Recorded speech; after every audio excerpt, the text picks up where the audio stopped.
Graça e paz a todos, amém? Abra sua Bíblia no livro de Hebreus,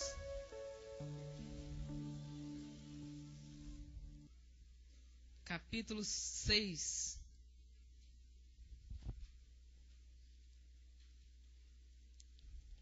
Amém?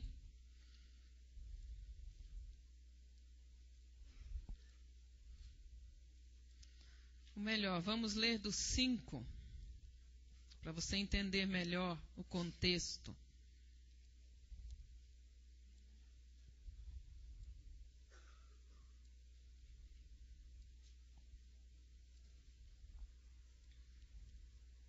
Do 5, vamos ler do 9 em diante.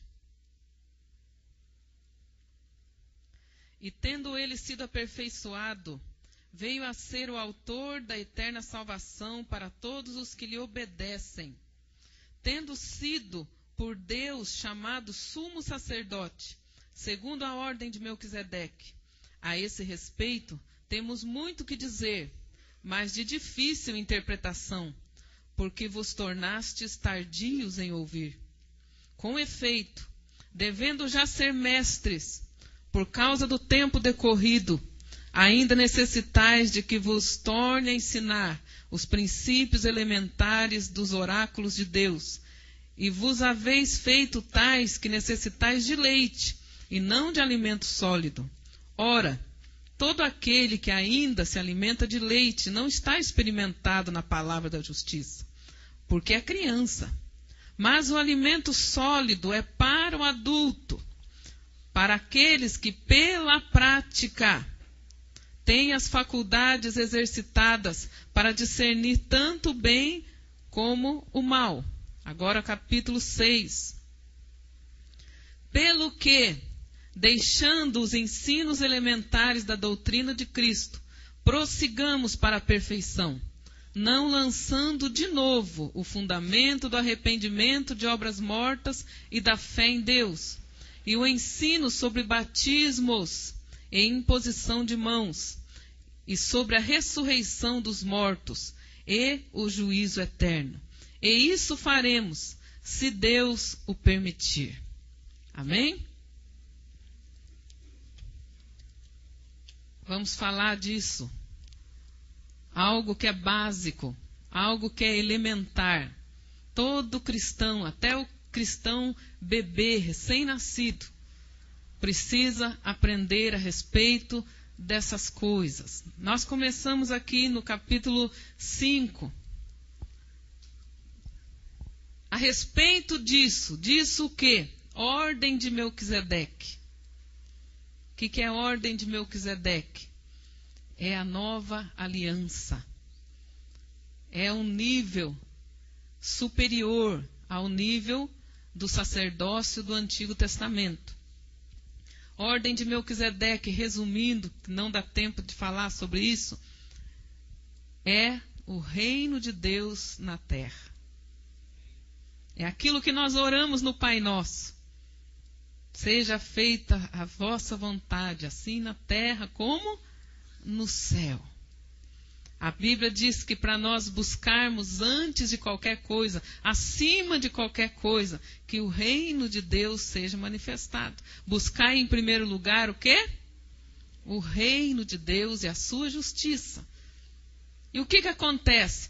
Todas as outras coisas que você precisar serão acrescentadas.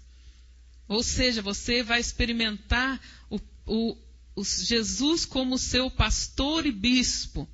Você vai poder dizer, o Senhor é o meu pastor, nada me falta. Ou seja, o resto é resto. O Senhor me supre, o Senhor é o principal, eu tenho o principal. É isso que o texto de Salmo 23 significa. Isso se estabelece quando o reino de Deus vem. O reino não consiste em palavra, mas consiste em poder de Deus.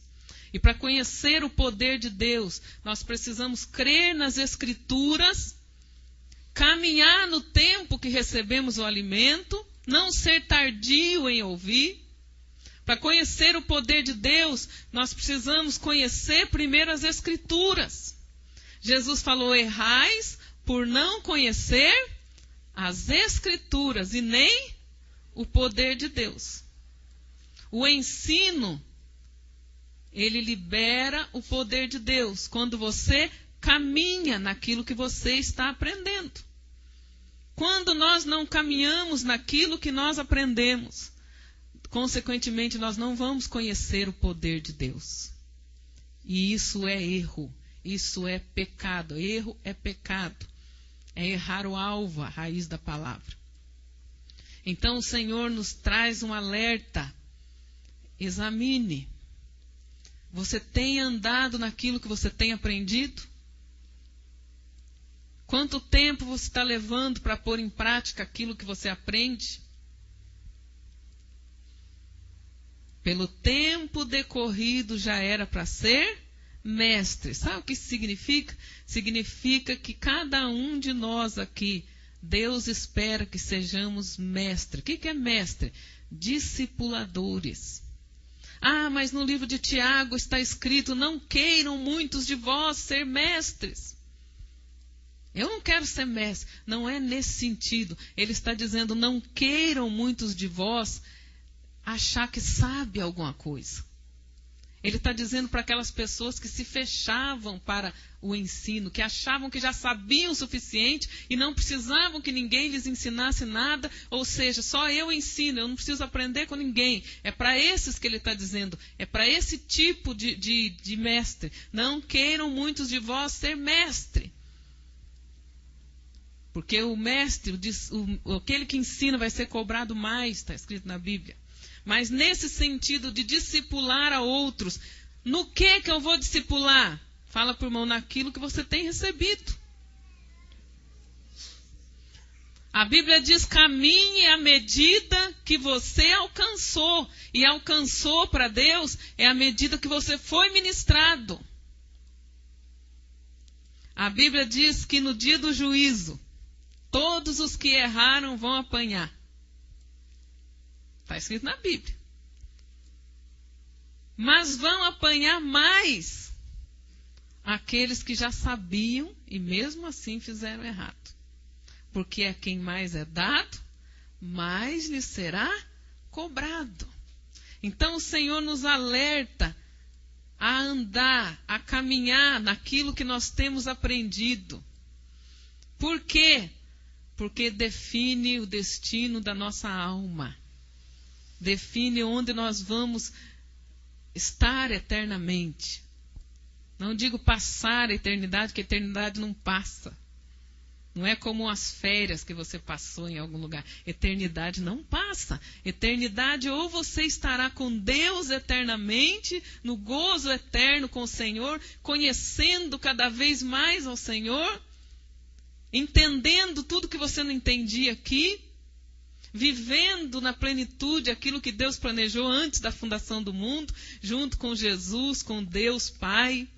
Vamos ver a face de Jesus.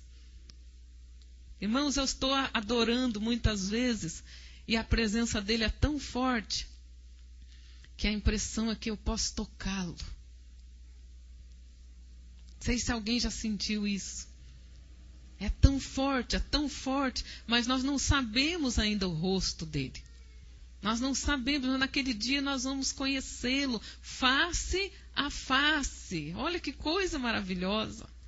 Face a face. Nós vamos conhecer Jesus, vamos conhecer os patriarcas, vamos conhecer os 12 apóstolos do Cordeiro, vamos conhecer todos os heróis da fé, todos estarão lá. Nossos irmãos que já partiram, que cumpriram o seu tempo, todos estarão lá. Eternamente vamos ter muita coisa que celebrar.